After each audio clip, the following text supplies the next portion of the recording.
2 Chronicles 4.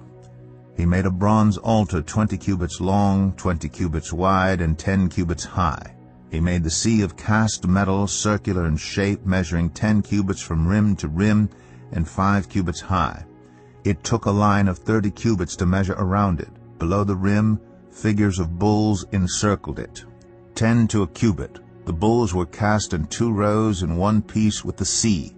The sea stood on 12 bulls, 3 facing north, 3 facing west, 3 facing south, and 3 facing east. The sea rested on top of them, and their hindquarters were toward the center.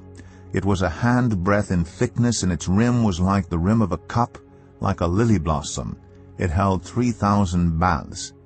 He then made 10 basins for washing, and placed 5 on the south side and 5 on the north.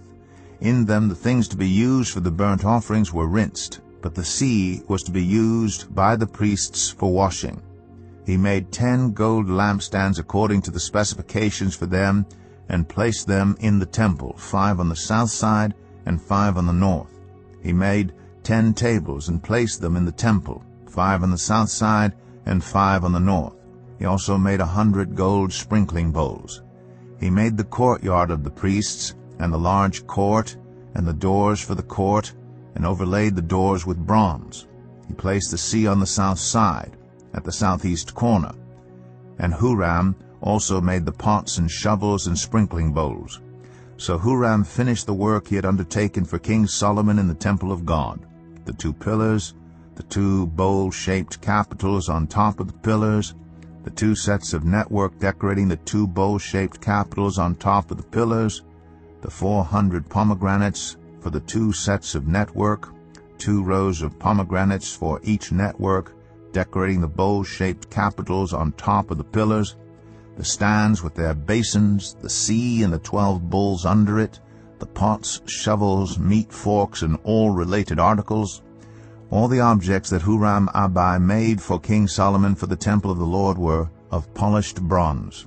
The king had them cast in clay molds in the plain of the Jordan between Succoth and Zarethan. All these things that Solomon made amounted to so much that the weight of the bronze could not be calculated. Solomon also made all the furnishings that were in God's temple: the golden altar, the tables on which was the bread of the presence, the lampstands of pure gold with their lamps to burn in front of the inner sanctuary as prescribed, the gold floral work, and lamps and tongs. They were solid gold.